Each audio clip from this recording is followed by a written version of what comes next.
Hello guys, good morning. आप लोग सभी को एक बार फिर से हमारे यूट्यूब चैनल एडू फाइवर पे स्वागत है मेरे दोस्तों।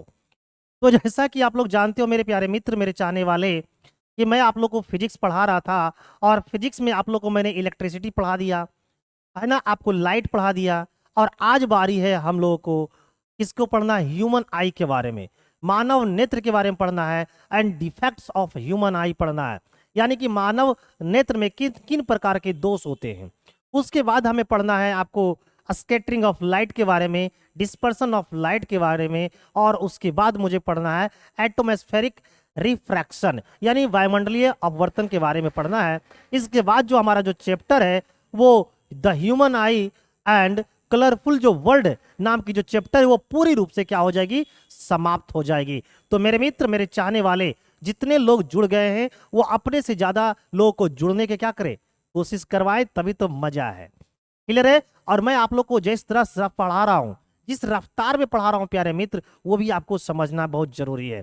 क्योंकि मैं आप लोग को थ्योरी करवाता हूं, न्यूमेरिकल करवाता हूं, एमसीक्यू करवाता हूं, यानी किसी प्रकार की कोई समस्या नहीं आ रही होगी मेरे मित्र, मेरे चाहने वाले। तो चलिए आज की सेशन को स्टार्ट करते हैं बिना लेट किए हुए।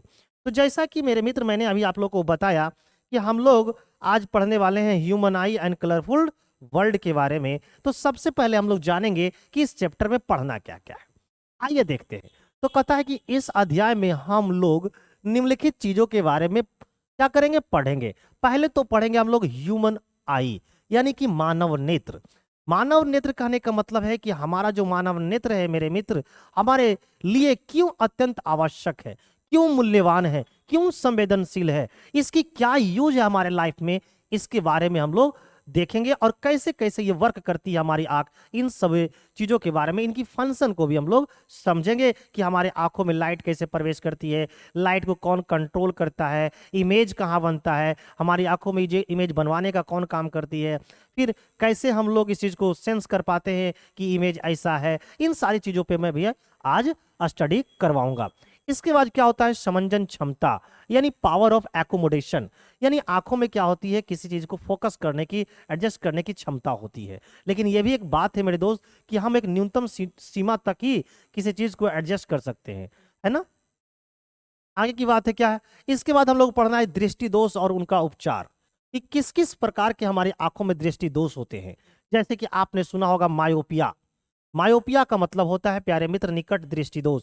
फिर आपने सुना होगा हाइपरमेट्रोपिया, जिसको हम बोलते हैं दीर्घ दृष्टि दोष। इसके बाद होता है प्रेस बायोपिया, यानी कि जरा दृष्टि दोष, है ना। और एक होता है आपको अबिंदुकता, है ना, मोतियाबिंद। मोतियाबिंद भी आप सुने होंगे मेरे दोस्त, मोतियाबिंद, जिसको कॉन्ट्रैक्ट बोलते हैं। इसके बाद हम लोग को पढ़ना है प्रकाश का विक्षेपण, यानी डिस्पर्सन ऑफ लाइट। इसके बाद वायुमंडलीय अपवर्तन, यानी कि एटमॉस्फेरिक रिफ्रैक्शन पढ़नी है। और लास्ट में पढ़ना है स्कैटरिंग ऑफ लाइट। और ये जो चीजें हैं, प्रकाश का वर्ण विक्षेपण, वायुमंडलीय अपवर्तन और प्रकाश की जो प्रकीर्णन जो आपको दिखाई दे रहा है प्यारे मित्र, इनके एग्जाम्पल जो होते हैं ना, इनके एग्जाम्पल जो होते हैं, यानी कि जो कहने का मतलब है, जो इसका उदाहरण होता है, वो डायरेक्ट आपके बोर्ड के एग्जाम का जो एमसीक्यू होते हैं ना, उनमें डायरेक्ट पूछ ली जाती है। तो इनके एग्जाम्पल भी हमें काफी जोर देने की क्या है? आवश्यकता है। तो चलिए आज की क्लास को हम आगे बढ़ाएं। अब यहाँ से इस स्लाइड में जितनी बातें लिखी हुई है, मैंने सारी बातों को एक एक करके आपको बता दिया कि हमें इस चैप्टर में क्या क्या पढ़ना है, कैसे कैसे पढ़नी है। तो चलिए आगे बढ़ते हैं और देखते हैं अगले स्लाइड की ओर। जिंदगी बहुत लंबी है और आराम से पढ़ना है, मन से पढ़नी है। अब देखिए, ये हमारी आ गई ह्यूमन आई। ये आप देख रहे हैं ह्यूमन आई, यही है आपका मानव नेत्र। इसमें क्या क्या चीजें होती है, कैसे कैसे क्या होता है, इन चीजों के बारे में अभी हम स्टडी करने वाले हैं। तो जैसा कि आप लोग जानते हो कि आंख जो है, मानव जो नेत्र है, वो मानव शरीर की सबसे मूल्यवान और संवेदनशील ज्ञान इंद्रियों में से एक है मेरे दोस्त, है ना। सबसे मूल्यवान है। अगर आप सोच लो कि आपके पास अगर आंख नहीं होता तो आप किसी चीज को कैसे देख पाते? क्लियर है? और एक बिना आंख वाले व्यक्ति का जिंदगी कैसा होता होगा, ये आप सोच और समझ सकते हो प्यारे मित्र। तो आंख जो है वो मानव शरीर की सबसे मूल्यवान और संवेदनशील ज्ञान इंद्रियों में से एक है। ये जो आंख है वो मानव शरीर की ज्ञान इंद्रियों में से सबसे महत्वपूर्ण क्यों है? क्योंकि ये जो आंख है वो हमें क्या करती है? अपने आस पड़ोस के हर एक चीजों को, हर एक आस पड़ोस की चीजों को दिखाने का काम करती है, दिखाने में सक्षम बनाती है। है ना, हमारे जो आस पड़ोस के जो रंगीन वातावरण है ना, पेड़ पौधे आपको कितने हरी भरी दिखती है, आपके फूल कितने अच्छे दिखते हैं। आज आप अच्छे फूल, अच्छे पेड़ पौधे या फिर किसी भी अच्छे कलर के बारे में तभी आप बोल पाते हो जब आपकी आंख प्रॉपर ढंग से काम कर पाती है। तो आंख बहुत ही मूल्यवान है, बहुत ही संवेदनशील ज्ञानेंद्रियों में से एक है ना। सभी ज्ञानेंद्रियों में से जो ह्यूमन आई है वो सबसे महत्वपूर्ण इसलिए हो जाती है क्योंकि आंख हमें क्या करती है, अपने चारों ओर रंगीन दुनिया को दिखाने में सक्षम बनाती है। और यही कारण है कि प्यारे मित्र, हम लोग आंख को बायोलॉजिकल क्लॉक के भी नाम से जानते हैं। तो चलिए आइए देखते हैं आगे हम। तो देखिए जैसा कि लिखा हुआ है, मैं इन सारी बातों को लिख के लिया हूं। देखो, मानव आंख शरीर की सबसे मूल्यवान और संवेदनशील ज्ञान इंद्रियों में से एक है। मैं सारी बातें, जितनी भी बातें लिखा हुआ है मेरे मित्र, मैं आपको अभी तुरंत बोला हूं। अब देख लेते हैं एक बार फिर से, है ना।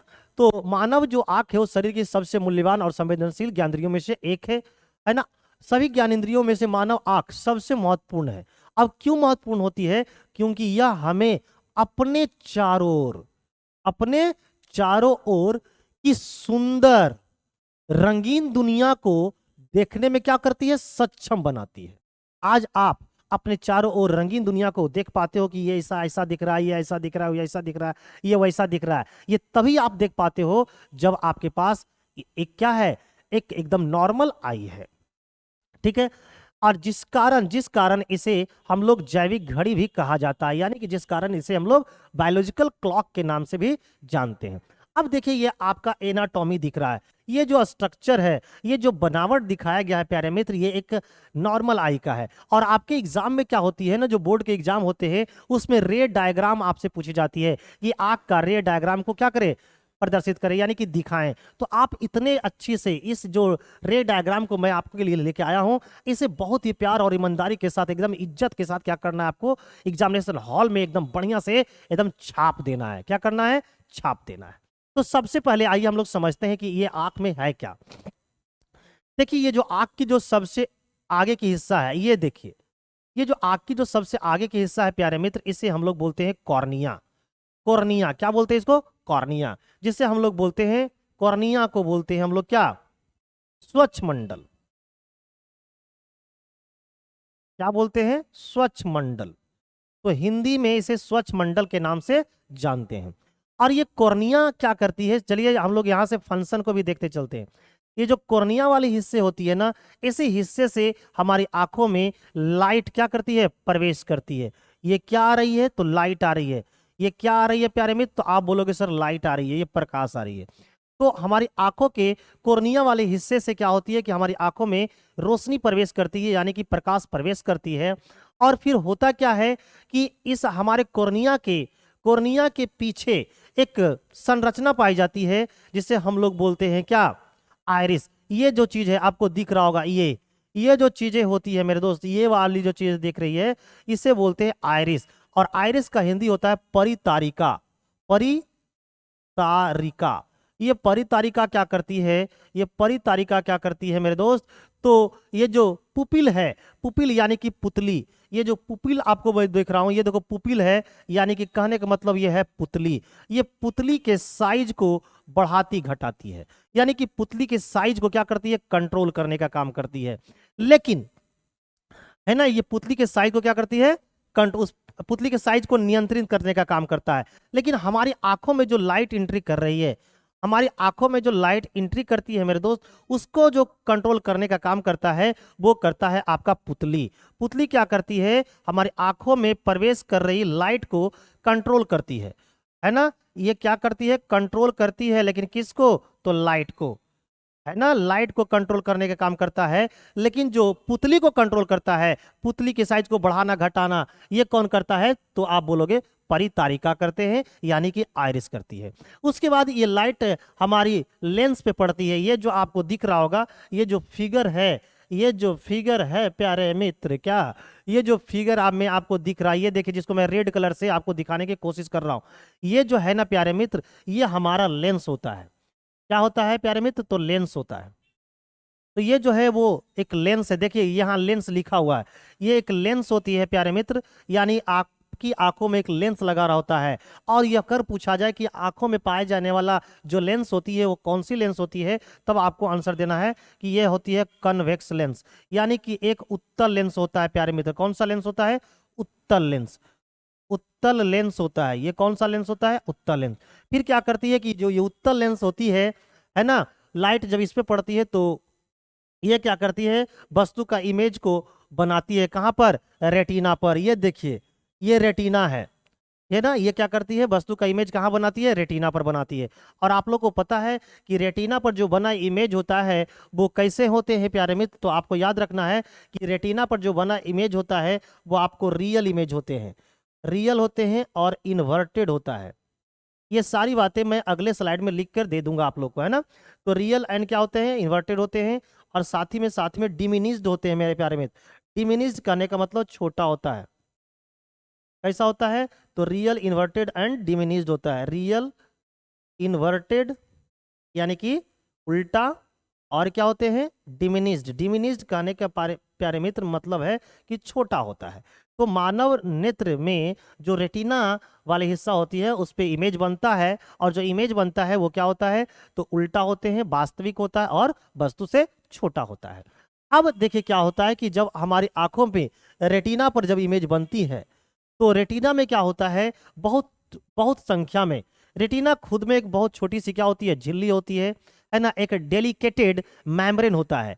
रेटिना जो होती है वो एक डेलिकेटेड मेम्ब्रेन होती है, एक छोटी सी झिल्ली होती है। और इस छोटी सी झिल्ली में बहुत इनॉर्मस, इनॉर्मस कहने का मतलब है कि बहुत संख्या में, enormous number of light sensitive cell होते हैं। यानी बहुत ज्यादा संख्या में रेटिना में क्या होते हैं कि लाइट सेंसिटिव सेल होते हैं, यानी कि प्रकाश सुग्राही तंत्र आपको कोशिकाएं होती है। और वो कोशिकाएं क्या होती है कि लाइट जब उस कोशिकाओं पे पड़ती है, जब लाइट उन कोशिकाओं पे पड़ती है तो वो खुद क्या हो जाती है? इल्यूमिनेटेड हो जाती है, यानी कि एक्टिवेट हो जाती है, यानी कि सक्रिय हो जाते हैं।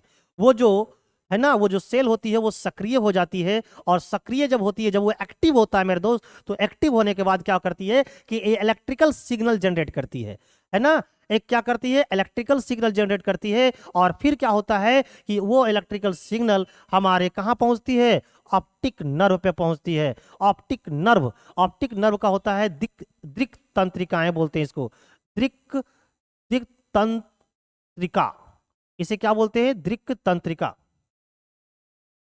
तंत्रिका क्या बोलते हैं मेरे दोस्त? दृक् तंत्रिका। तो जब वो लाइट सेंसिटिव सेल जब एक्टिवेट हो जाते हैं तो वो एक इलेक्ट्रिकल सिग्नल जनरेट करते हैं, और वो इलेक्ट्रिकल सिग्नल कहाँ पहुंचती है? ऑप्टिक नर्व के पास। और ये ऑप्टिक नर्व क्या कर देती है कि उस इलेक्ट्रिकल सिग्नल को हमारे नर्व सिस्टम के पास, यानी कि जो हमारे तंत्रिका कोशिकाएं होती है, ब्रेन के पास भेज देती है। कहाँ भेज देती है? दूसरे शब्दों में अगर समझे तो हम आपको बताना चाहें कि ये क्या करती है कि ऑप्टिक नर्व क्या करती है? उस इलेक्ट्रिकल सिग्नल को हमारे ब्रेन के पास क्या करती है? भेजती है। और ब्रेन क्या करती है कि उस इलेक्ट्रिकल सिग्नल को प्रोसेस करती है। ब्रेन क्या करती है? उस इलेक्ट्रिकल सिग्नल पे प्रोसेस करती है, और प्रोसेस करके क्या करती है? समझने की क्या करती है? कोशिश करती है। तब जाकर हम किसी वस्तु को रियल में देख पाते हैं जिस टाइप का वो होता है। तो ये पूरी फंक्शन है आंख का, है ना। आंखों में लाइट कहाँ से एंट्री करती है? तो कॉर्निया से एंट्री करती है। कॉर्निया के पीछे एक पतली सी परत होती है, एक पतली सी संरचना होती है जिसे परितारिका कहते हैं। परितारिका क्या करती है? तो पुतली की साइज को कंट्रोल करता है। पुतली क्या काम करता है? तो आंखों में प्रवेश करने वाली जो लाइट होती है उसको कंट्रोल करती है। फिर क्या होती है कि वो लाइट हमारे लेंस पे पड़ती है, तो लेंस क्या करती है?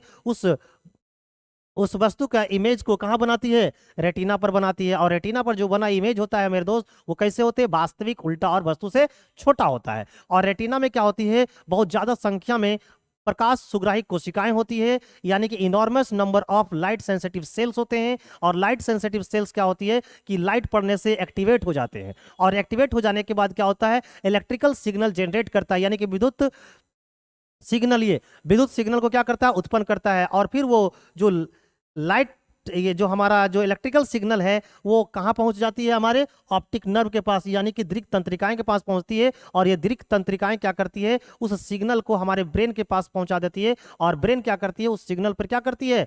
आपको काम करती है, प्रोसेस करती है, और फिर जाकर उस वस्तु का रियल इमेज हमें दिखाने का काम करती है। तो ये आपको याद रखना है। पूरी ये आंख की क्या है? संरचना है ना। आंख में 3 परत होता है। सबसे बाहर की जो परत होती है उसको बोलते हैं स्क्लेरा, है ना, उसके बीच वाले जो परत होते हैं उसको कोराइड बोलते हैं, और सबसे अंदर की जो लेयर होता है उसे बोलते हैं रेटिना। तो यह भी याद रखना कि हमारी आंखों में 3 परत होती है, हमारी आंखों में 3 परत पाई जाती है। सबसे बाहर वाली जो परत होती है उसको बोलते हैं स्क्लेरा, सबसे बीच वाला जो परत होता है उसको बोलते हैं कोराइड, और सबसे अंदर की जो परत है, जो पीला वाला जो परत दिख रहा है, उसे बोलते हैं रेटिना। और रेटिना पर ही इमेज क्या होती है, बनती है। तो ये आंख की पूरी संरचना थी। आगे चलते हैं, कुछ बातें और डिस्कस करने की काम करते हैं प्यारे मित्र। तो आपके एग्जाम में जो होता है ना, वो डायरेक्ट पूछे जाता है कि आपको आरेख बनाना होता है, किसका, चित्र बनाने होता है ह्यूमन आई का। तो आप बहुत ही इज्जत के साथ इस ह्यूमन आई का क्या कीजिएगा, चित्र को बना दीजिएगा, और जितनी बातें मैंने समझाया हो सके तो आप लिख दीजिएगा, ताकि इससे क्या होगा कि आपके नंबर नहीं कटेंगे। अब देखिए अगली बातें क्या लिखा हुआ है, सारी बातें मैं आपको बता चुका हूं। मानव की आंख एक फोटोग्राफिक कैमरे की तरह होती है। लीजिए मेरे दोस्त, हमारी जो आंखें होती है ना, एक फोटोग्राफिक कैमरे की तरह होती है, जिसमें एक उत्तल लेंस होता है। मैंने अभी बताया था ना कि हमारी आंखों में कौन सा लेंस होता है, उत्तल लेंस होता है। सारी बातें आपको मैं बता रखा हूं। जो किसी जो किसी वस्तु का वास्तविक प्रतिबिंब रेटिना, रेटिना को क्या बोलते हैं हिंदी में, दृष्टि पटल बोलते हैं। तो जो किसी वस्तु का जो इमेज है वो कहाँ बनाती है, रेटिना पर बनाती है। और मेरे दोस्तों, रेटिना पर बना प्रतिबिंब छोटा एवं उल्टा होता है। आपको मैंने थोड़ी देर पहले बताया था कि हमारी आंखों में जो इमेज बनती है वो रेटिना पर बनती है, और रेटिना पर जो बना हुआ इमेज होता है वो छोटा और उल्टा होता है। और आपको यह भी पता चल गया कि आंखों में जो लेंस होता है वो एक फोटोग्राफिक कैमरे की तरह क्या करता है, काम करता है।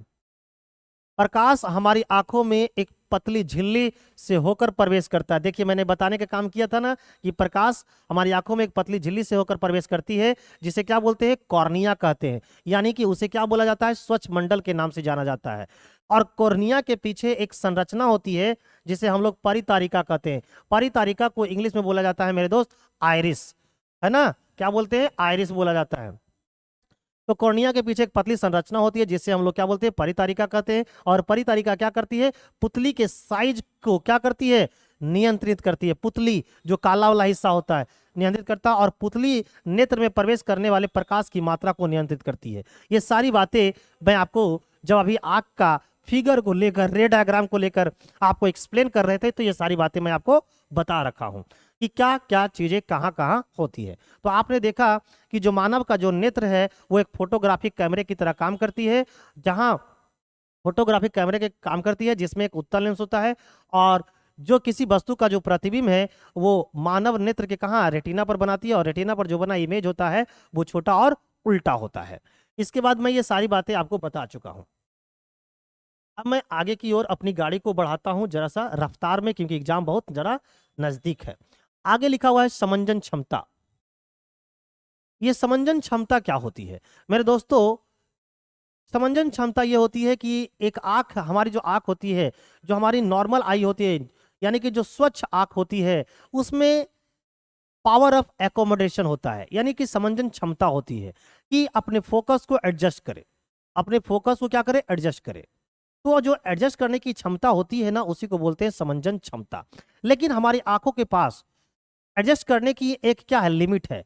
एक लिमिट के बाद हमारी जो आंख है वो समंजन क्षमता नहीं कर पाती है, उसी को बोलते हैं पावर ऑफ एकोमोडेशन, यानी कि समंजन क्षमता। अगर हम अपनी फोकस को अगर एडजस्ट कर सकते हैं मेरे दोस्त, तो 25 सेंटीमीटर की न्यूनतम दूरी तक ही एडजस्ट कर सकते हैं, उससे आगे हम लोग एडजस्ट नहीं कर सकते हैं। अगर आप उससे ज्यादा आगे अपनी लाइट को एडजस्ट कर पाते हैं, तो समझ अपनी फोकस को एडजस्ट कर पाते हैं प्यारे मित्र, तो उससे क्या होगा, आपको ऑब्जेक्ट क्लियर विजिबल नहीं होगा। तो आंखों में क्या होती है, अपनी फोकस को एडजस्ट करने की एक पावर होती है, जिससे हम लोग पावर ऑफ एकोमोडेशन के नाम से जानते हैं, यानी कि समंजन क्षमता के नाम से जानते हैं। और हम लोग ये भी जानते हैं कि एक न्यूनतम सीमा के बाद हम अपनी फोकस को एडजस्ट नहीं कर पाएंगे। ठीक है, तो वो जो न्यूनतम सीमा है वो है 25 सेंटीमीटर। अगर हम लोग ज्यादा से ज्यादा अपनी फोकस को एडजस्ट कर सकते हैं तो 25 सेंटीमीटर तक लाकर कर सकते हैं, उससे आगे हम लोग अपनी फोकस को एडजस्ट नहीं कर सकते हैं। तो चलिए आइए देखते हैं कि पावर ऑफ एकोमोडेशन क्या होता है। देखिए प्यारे मित्र, कहता है कि अभिनेत्र लेंस की वह क्षमता जिसके कारण वह अपनी फोकस दूरी को समायोजित कर लेता है। समायोजित करने का मतलब होता है एडजस्ट कर लेता है। ठीक है, समंजन क्षमता कहलाते हैं। मैंने अभी बता ही दिया था कि हमारे आंखों में एक ऐसी शक्ति होती है कि हम अपने फोकस को क्या कर लेते हैं, एडजस्ट कर लेते हैं। उसी शक्ति को बोलते हैं पावर ऑफ एकोमोडेशन, यानी कि समंजन क्षमता। कहता है पर नेत्र लेंस की फोकस दूरी को एक निश्चित न्यूनतम सीमा से कम नहीं किया जा सकता है, लेकिन हम अपनी फोकस दूरी को, नेत्र की जो फोकस दूरी है, उसे एक निश्चित न्यूनतम सीमा से कम नहीं कर सकते, यानी वहीं तक एडजस्ट कर सकते, उससे ज्यादा एडजस्ट नहीं कर सकते। तो कम से कम कहां तक एडजस्ट कर सकते हैं, तो अपनी आंखों से 25 सेंटीमीटर की दूरी तक एडजस्ट कर सकते हैं हम अपने फोकस को। आगे क्या लिखा हुआ है, देखिए, the ability of the eye lens, एक ऐसी एबिलिटी, एक ऐसी क्वालिटी, एक ऐसी गुण, to adjust its focal length is called the power of accommodation. But the focal length of the eye lens cannot be reduced below a certain minimum limit. वो जो certain minimum limit है वो कितना है, 25 centimetre. हम अपनी आंखों के लेंस को 25 सेंटीमीटर से कम तक, माने 25 सेंटीमीटर से ज्यादा आप लोग एडजस्ट नहीं कर सकते। कम से कम कहां तक कर सकते हैं, तो 25 सेंटीमीटर। 25 सेंटीमीटर से ज्यादा आप लोग नहीं कर सकते हैं। अब होता है कि नेत्र का निकट बिंदु। ये नेत्र का निकट बिंदु क्या होता है, एक क्वेश्चन आता है कि what is the near point of the eye, आंखों का निकट बिंदु किसे कहते हैं। तो देखिए, आंखों का जो निकट बिंदु होता है वह क्या है, वह न्यूनतम दूरी जिस पर रखी हुई कोई वस्तु बिना किसी तनाव के स्पष्ट देखी जा सकती है। कहता है कि एक ऐसी न्यूनतम दूरी, एक ऐसी छोटी सी दूरी जिस पे रखी हुई वस्तु बिना किसी तनाव का स्पष्ट अगर दिखाई देती है आपको, तो उसे बोलते हैं स्पष्ट, उसे बोलते हैं हम लोग क्या बोलते हैं, नियर पॉइंट ऑफ द आई। उसे क्या बोलते हैं मेरे दोस्त, नियर पॉइंट ऑफ द आई, यानी आंख की निकट बिंदु। उसे स्पष्ट दर्शन की न्यूनतम दूरी या फिर नेत्र का निकट बिंदु भी कहते हैं। उसे स्पष्ट दृष्टि का न्यूनतम दूरी भी कहते हैं, या आंखों का निकट बिंदु के भी नाम से भी जाना जाता है। और ये जो निकट बिंदु होती है, इसकी जो दूरी होती है प्यारे मित्र, वो होता है 25 सेंटीमीटर। एक सामान्य नेत्र के लिए, एक स्वच्छ नेत्र के लिए आंखों का जो नियर पॉइंट होता है वो होता है 25 centimetre away from the eye. आंखों से 25 सेंटीमीटर की दूरी को पर अगर कोई वस्तु रखी हुई है और अगर वो वस्तु बिना किसी तनाव का है ना, आप आसानी से देख पा रहे हो, तो इसका मतलब है स्पष्ट दृष्टि का न्यूनतम दूरी 25 सेंटीमीटर है। आगे की बात करते हैं। तो ये है आपका नियर पॉइंट ऑफ द आई, और याद रखना प्यारे मित्र, नियर पॉइंट ऑफ द आई जो होता है वो 25 सेंटीमीटर। आगे ये भी बातें लिखी हुई होगी। देखिए क्या लिखा हुआ है, समान दृष्टि के लिए आंखों का जो निकट बिंदु होती है वो लगभग कितनी होती है, 25 सेंटीमीटर। और यही आपके एग्जाम के क्वेश्चन होंगे। ऑब्जेक्टिव के एग्जाम में, ऑब्जेक्टिव जब आएंगे ना, तो ये पेपर में आपको दिख जाएंगे कि एक नॉर्मल आई के लिए जो नियर पॉइंट ऑफ द आई होती है वो कितनी होती है प्यारे मित्र। तो आपका आंसर होगा कि सर 25 सेंटीमीटर होती है।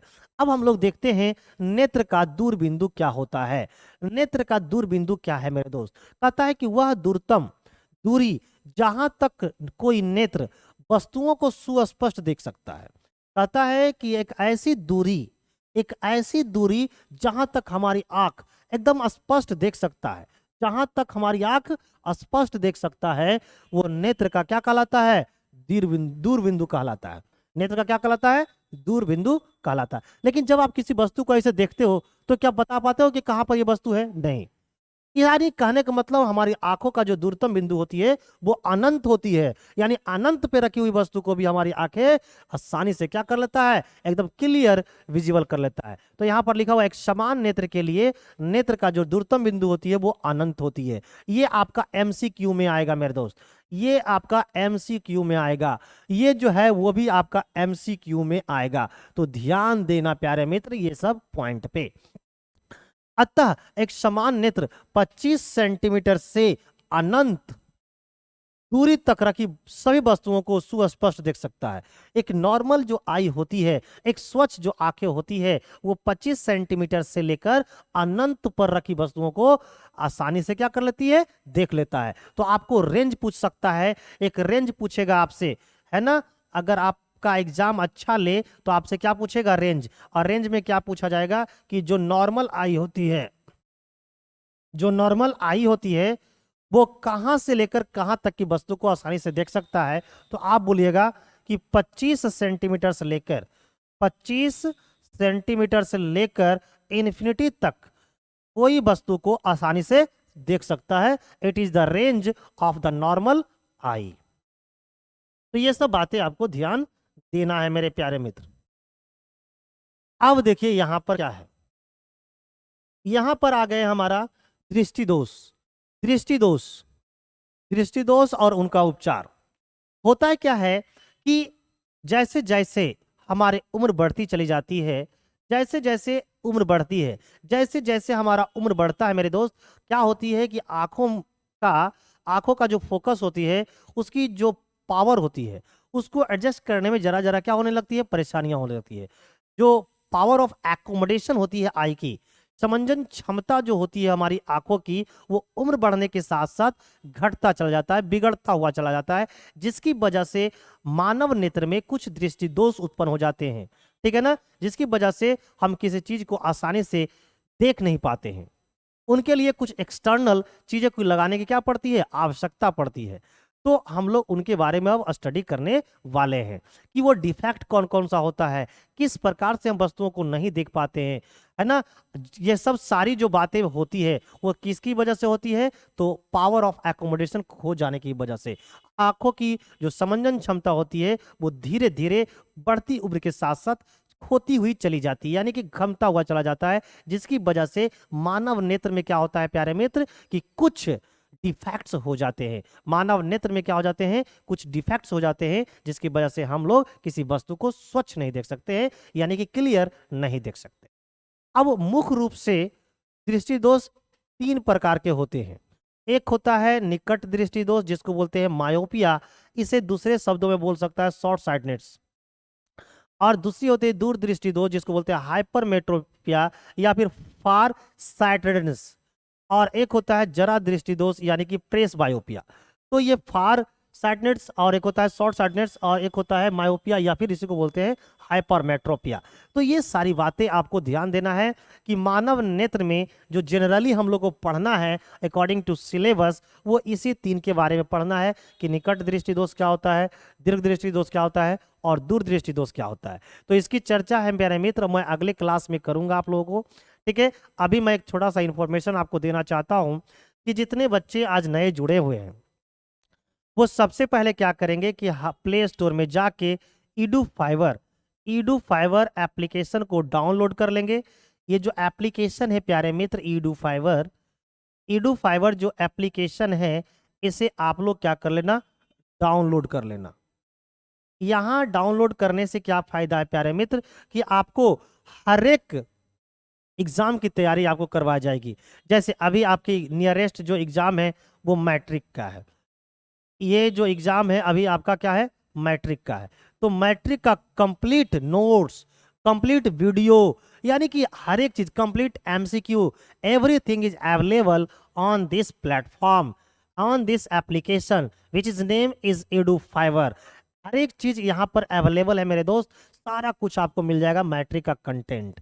अच्छा, आप लोग मैट्रिक का एग्जाम देने के बाद बहुत सारे ऐसे बच्चे हैं जो अपना दिमाग लगाते हैं कहाँ, टेक्निकल कोर्स करने के लिए।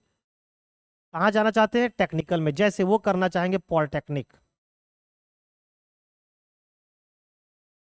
वो करना चाहेंगे पॉलिटेक्निक, वो करना चाहेंगे आईटीआई। तो अगर आप पॉलिटेक्निक करना चाहोगे मेरे मित्र, आईटीआई करना चाहोगे, तो उसका एंट्रेंस की तैयारी, इसकी एंट्रेंस की तैयारी, इसकी जो एंट्रेंस एग्जाम होती है मेरे दोस्त, इसकी जो एंट्रेंस एग्जाम होती है वो सारा कुछ का तैयारी आपको मात्र मैट्रिक एग्जामिनेशन जैसी खत्म होगी उसकी एंट्रेंस की तैयारी यहाँ स्टार्ट हो जाएगी। तो मेरे प्यारे मित्र, जितने लोग भी जुड़ रहे हैं, जितने लोग भी वीडियो को देख रहे हैं, बेटा अगर आप लोग पॉलिटेक्निक एंट्रेंस का एग्जाम देना चाहोगे, अगर आप लोग आईटीआई का एंट्रेंस का एग्जाम देना चाहोगे, और बेटा रैंक तुम्हारे 1 से लेके 100 के अंदर ला दूंगा बेटा, इतने बेहतरीन पढ़ाऊंगा कि तुम्हारी रैंक 1 से लेके 100 के बीच होगा, और जहां चाहोगे बेटा वहां एडमिशन हो जाएगा। अगर तुम्हें ऐसी नॉलेज लेना है बेटा, ऐसी नॉलेज लेनी है, तो आ जाओ बेटा ईडू फाइवर पे, ऐसा कोर्स तैयारी करवाऊंगा, ऐसा कोर्स तैयारी करवाऊंगा। इसके साथ आपको 100 प्रैक्टिस सेट भी मिलेगी।